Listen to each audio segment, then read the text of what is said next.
Hello, welcome to Phantom Homicide, the I-5 Strangler. Life, death, and the price of justice. Today, we're diving deep into a really unsettling story. It's about a predator who used California's main highway, Interstate 5, basically as his personal hunting ground for, well, a whole decade. His name was Roger Reese Kibbe, but most people know him by a much more terrifying name, the I-5 Strangler. This guy managed to live a completely average life on the surface, but underneath, he was carrying out these incredibly brutal, almost ritualistic strangulation murders all across Northern California. But here's the twist, the really chilling part of this story. It's almost poetic in a very dark way. Kibbe, the man who strangled at least 7 women, met his own end in prison at 81 years old by being strangled himself. Exactly. It's this stark, almost unbelievable symmetry that really grabs you. The very method he perfected, the signature of his cruelty, became the cause of his own death.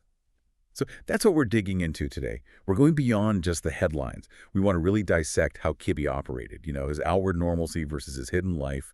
We'll look at his disturbing signature, those little forensic details that connected his everyday job skills to, well, his darkest acts.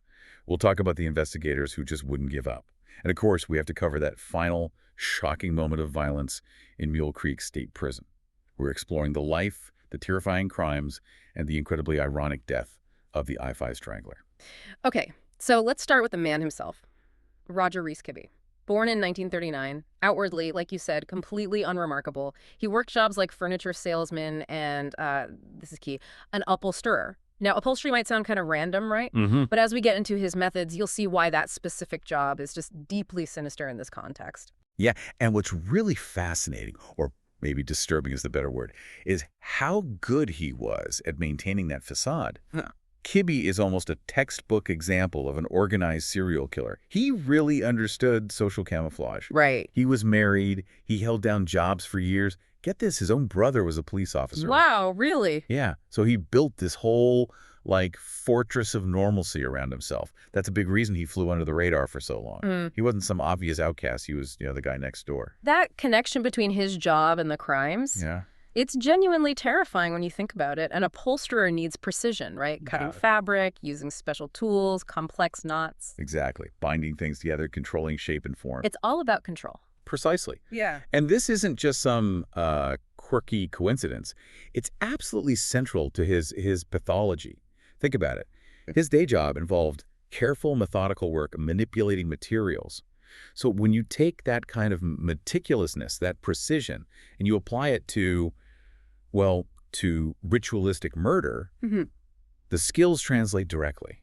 It becomes about control over the victim, how they're restrained, even that signature cutting of the clothes we'll get into. That ability to switch between being, a normal working guy and this incredibly violent predator, it's chilling. It's a hallmark of organized offenders, this duality. But this violence didn't just appear out of nowhere in the 70s, did it? The records show there were warnings much, much earlier. Oh, absolutely. You look back at the timeline, and it's pretty clear this was building. His first known violent sexual offense, 1956. He was only 17. 17. So this pattern started young. It did. It wasn't just a physical assault.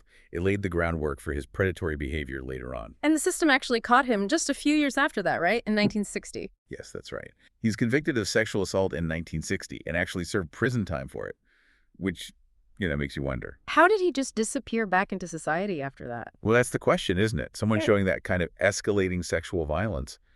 How did he manage to basically vanish from the radar for another, decade plus? Those early incidents, the assault at 17, the conviction and prison time at 21, they seem like huge red flags. Absolutely flashing red warnings. Yeah. But, he served his time, paid his quote-unquote debt to society, and was released. He went right back to building that normal life. And that gap, that failure to maybe see the ongoing danger, essentially gave him the freedom to become a serial killer. That's the tragic reality. Yeah. His confirmed string of murders runs from 1977 all the way to 1987, a full decade. And the victims, they were found alongside I-5 or other major highways in Northern California. That's how he got the name, the I-5 Strangler. He literally used the state's infrastructure as his killing ground. He was eventually convicted for 7 murders, but there's always been that suspicion. Right.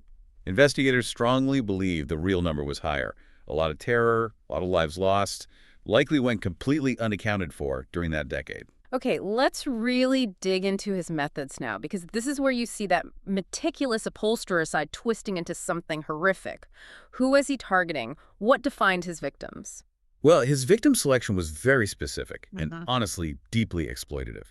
He went after women he thought wouldn't be missed quickly, or sadly wouldn't be missed much at all by society at large. So, specific demographics. Exclusively female victims. Generally, they ranged from their late teens, say 17 like Darcy Frackenpole, up to their late 20s. The common age seems to be around 21 to 29.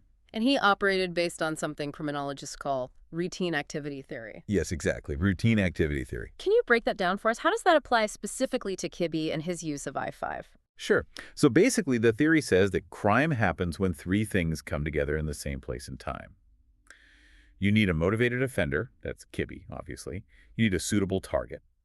And crucially, you need the absence of a capable guardian. Someone who could intervene or notice quickly. Precisely. And the highways provided Kibbe that perfect storm. His targets were often women who were transient, maybe involved in sex work or hitchhiking. The highway itself was his access point, his hunting ground. And by choosing these specific women, he was banking on that lack of an immediate capable guardian. Their disappearance might not trigger a huge, immediate police search compared to, say, a college student vanishing from campus. It's incredibly calculated. It is. And it taps into a really dark reality, something researchers call the less dead phenomenon. The less dead. Yeah. Historically, victims from marginalized groups, transients, sex workers, their cases often received less urgent investigation, less media focus. Kibbe knew this. He actively exploited that systemic blind spot. And that's part of why he could operate for 10 whole years. Wow. That's a chilling level of strategic thinking. So he'd gain their trust, maybe offer a ride. Seems likely. Offer help, a ride, something to lower their guard, then abduction. He'd take them to a secondary location, somewhere remote. And the actual murder, it wasn't impulsive. You mentioned ritual. Highly ritualistic. And this is where his specific skills come back into play. This starts with the restraints. He used parachute rigging cord. From his skydiving hobby, right? Exactly. He was a skydiver. So he had access to this specific, very strong cord. And the way he tied them up wasn't just functional, like quickly tying someone's hands. The knots were elaborate. Elaborate. Now showing sophisticated knotting techniques. This is a critical detail because it directly mirrors the skills of an upholsterer, the precision needed to bind materials securely, perfectly. It wasn't just about restraint. It was about control, played out as a violent ritual. So he's not just like grabbing any rope, he's using specific material tied in specific complex ways. It's part of his signature. Definitely. Signature bondage. Yeah. And the ritual gets even more specific, more disturbing with the cutting. Kibbe had this intense obsession with women's clothing. Okay. This is where the fetishism and the sadism just completely merge. He would cut the victim's clothes, but not just randomly tearing them. He cut them in irregular shapes. Irregular shapes? With what? With a pair of scissors, and this detail is just bizarre and unsettling, belonged to his mother. Wait, his mother's scissors? Right. Seriously? Yes. Using an object like that, something so intimate, so connected to his family, his mother, to perform this grotesque destruction of female clothing, it points to some really deep-seated psychological conflict, maybe anger, maybe displacement, acted out during the crime. That adds a whole other layer of psychodrama. It's not just about the violence itself. Not at all. It wasn't a functional act like cutting clothes off quickly. It was compulsive. And reports also confirm he'd often cut off most of the victim's hair, too. Why the hair? Primarily, it seems, to remove the duct tape he often used. He'd use it to silence them, sometimes blindfold them. Cutting the hair was just a methodical way to get the tape off afterwards. Again, showing planning and control. So we have the duct tape, the specific parachute cord, the elaborate knots, the signature cutting with his mother's scissors. These are like his calling cards. His behavioral fingerprints, exactly. And the final act, the murder itself, was always strangulation. Often, he used the parachute cord itself as a garrote. To really understand the impact, let's talk about some of the women he killed. Their stories need to be heard. Absolutely. We have to start with Lou Ellen Burley. She's considered his earliest confirmed victim. She was only 21, disappeared back in 1977. What happened to her? She went for a job interview in Walnut Creek and just vanished. Her case is just agonizing because of how long it took to find her. He hid the body well. Extremely well. He dumped her body near Lake Berryessa, but the remains were scattered over time, probably by animals in the elements. For 34 years, nothing. 34 years. Yeah.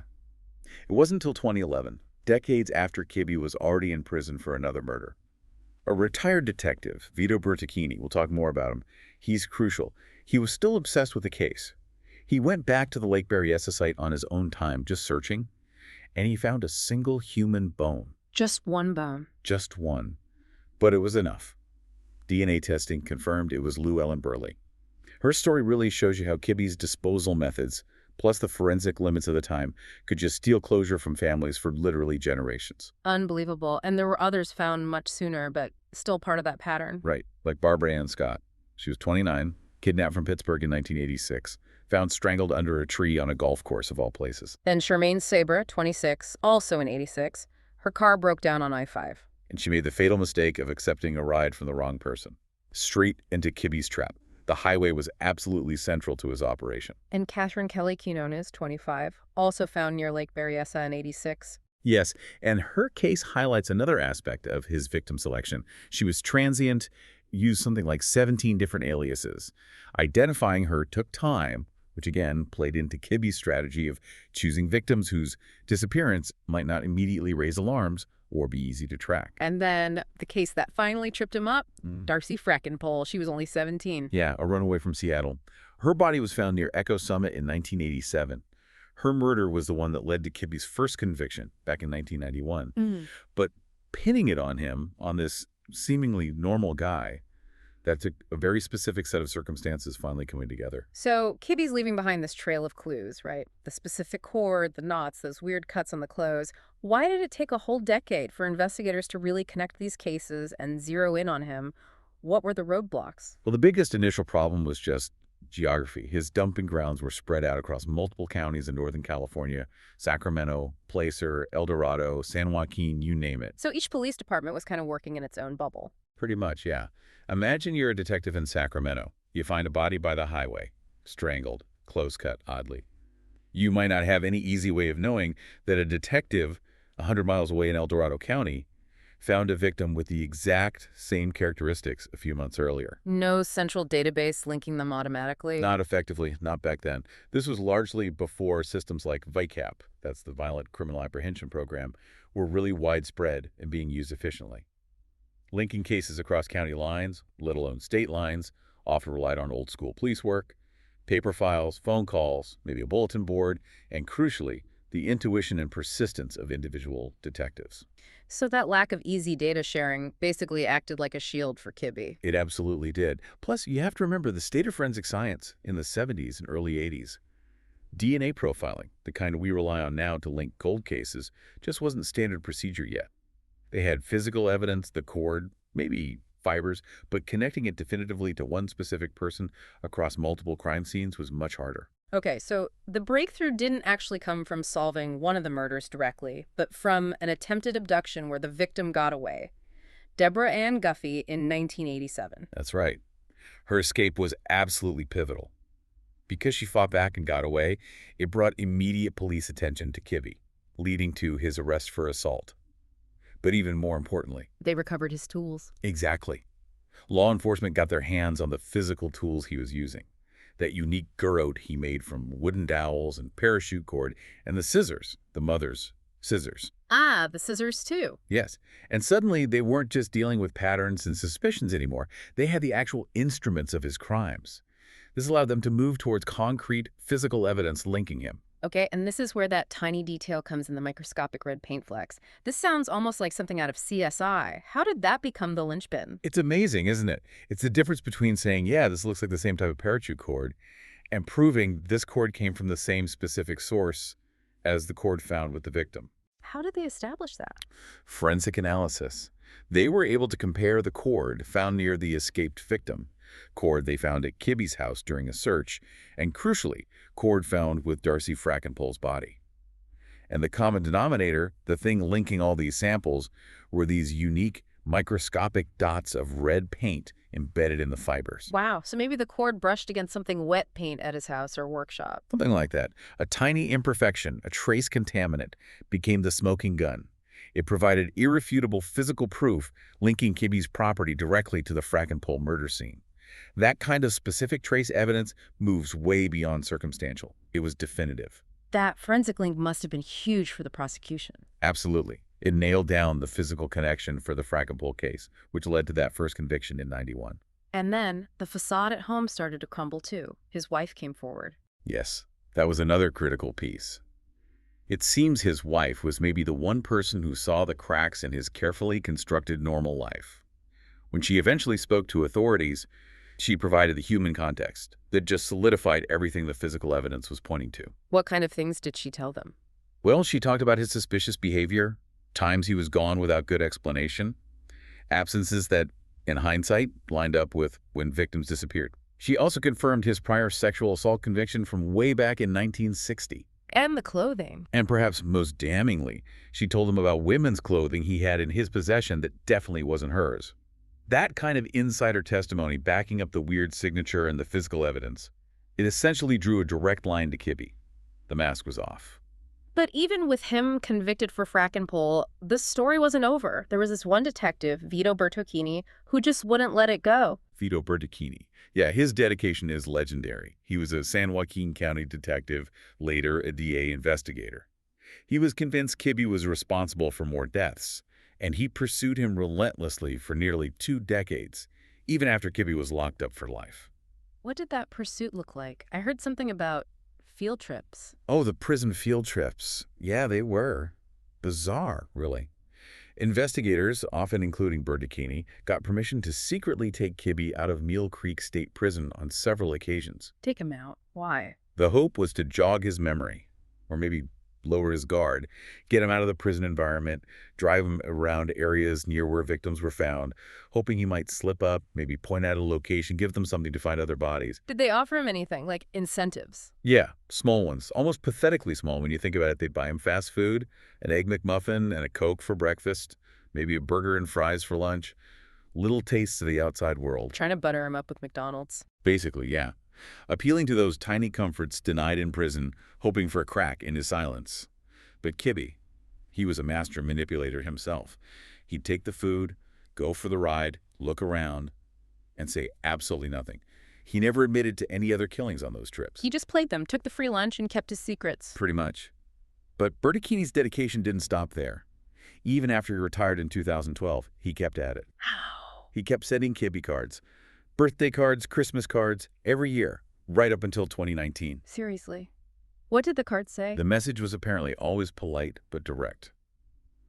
Basically, Roger, if you remember anything that could help us find other victims, please tell us. Give the families closure. But Kibbe never responded to that plea.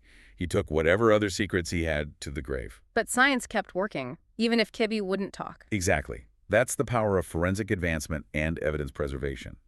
After the '91 conviction, as DNA technology got better and cold case units revisited evidence, they started linking Kibbe to other victims. So more charges came later. Yes. In 2009, facing mounting DNA evidence in multiple cases, Kibbe made a deal.